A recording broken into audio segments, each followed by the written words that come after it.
কাৰণেই বিজেপি যোগদান কৰা বুলি কথাটো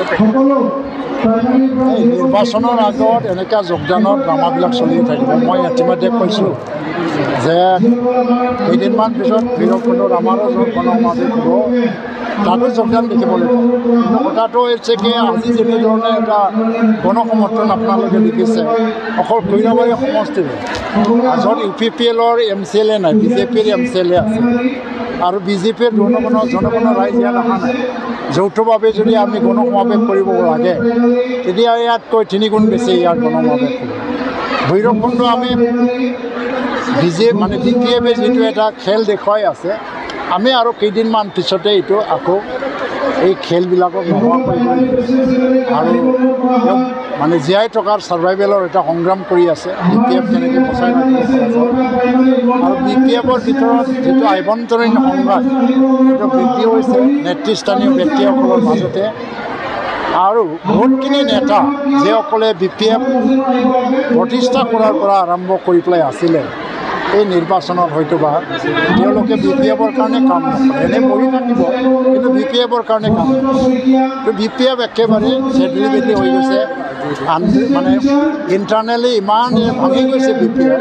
হাগ্ৰামা মহিলাৰে ওৱান মেন আৰ্মি আৰু তেওঁৰ কাৰণে আজি 2000-3000 মানুহ লৈ যিবিলাক কথা কৈ আছে ইমান ডাঙৰ কথা নহয়।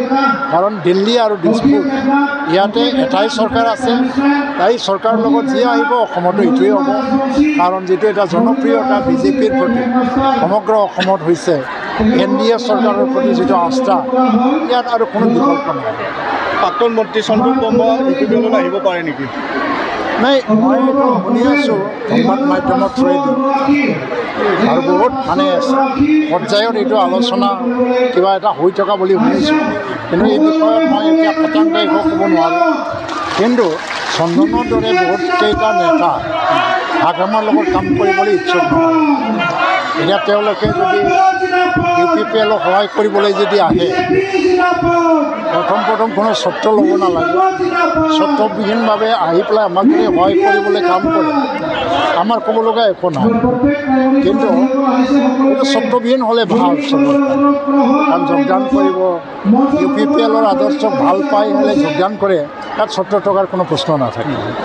আৰু চন্দন ব্ৰহ্ম বুলি মই অকল চন্দন ব্ৰহ্ম বুলি নহয়, মই ইতিমধ্যে কৈছোঁ যে আৰু তেনেকৈ শীৰ্ষস্থানীয় নেতা BPF এতিয়া যদিও UPPL বা কোনো দলত যোগদান নকৰে, কিন্তু BPFৰ কাৰণে কাম নকৰে। ওলাই আছে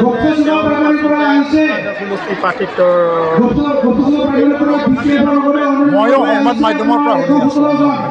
কিমান সঁচা সংবাদ মাধ্যমৰ পৰা শুনি আছোঁ, কিন্তু আমাৰ দলৰ এনেকৈ আলোচনা হোৱা নাই। এটা সভাপতিৰ নেতৃত্বত আমাৰ গোবিন্দ বড়ো আছে, জ্যেষ্ঠ নেতা ৰঞ্জন নাৰ্জাৰী আছে, ৰাজু নাৰ্জাৰী, মাধৱ চেত্ৰী, ঠিক তেনেকৈ বহুত জ্যেষ্ঠ নেতা আছে। ইয়াতে পৰ্যালোচনা কৰিব। মানুহক দিয়াটো আমাৰ ঠিক হ'ব। এটা দলীয় নীতি নীতিৰ কথাও আছে আৰু জিকাৰ সম্ভাৱনা কাৰ দ্বাৰা দি সম্ভৱ, সেইটো দেখিয়ে কেণ্ডিডেট নিৰ্ণয় কৰা হয়। এই কথাবিলাক আমি সংবাদ মাধ্যমৰ যিবিলাক চলি আছে কথা বতৰা, তাৰ বাহিৰে কোনো কাৰোৰ পৰা মই শুনা নাই।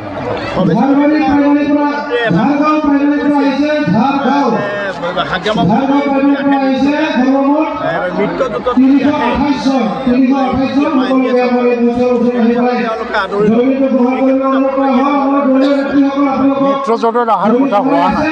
হাগ্ৰামা চেষ্টা চলাইছিলে আৰু তেওঁক কিবা হয়তো কণ্ডিশ্যন দিছে, মিত্ৰজোঁটৰ কথা হোৱা নাই।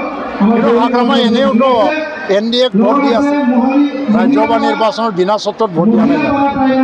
আৰু তেওঁলোকৰ 3জন MLA এতিয়াওতো ফ্ল'ৰ কোঅৰ্ডিনেশ্যনত NDAৰ সহযোগী হৈ আছে, মিত্ৰজোঁটত নাই আনুষ্ঠানিকভাৱে। মই ভাবোঁ হাগ্ৰামাৰ মহিলাৰ বিকল্প নাই, কোনো বিকল্প নাই। বিনা চৰ্তত তেওঁলোকে যদি NDAক সহায় কৰে তেতিয়া তেওঁলোকৰ কাৰণে ভাল হ'ব।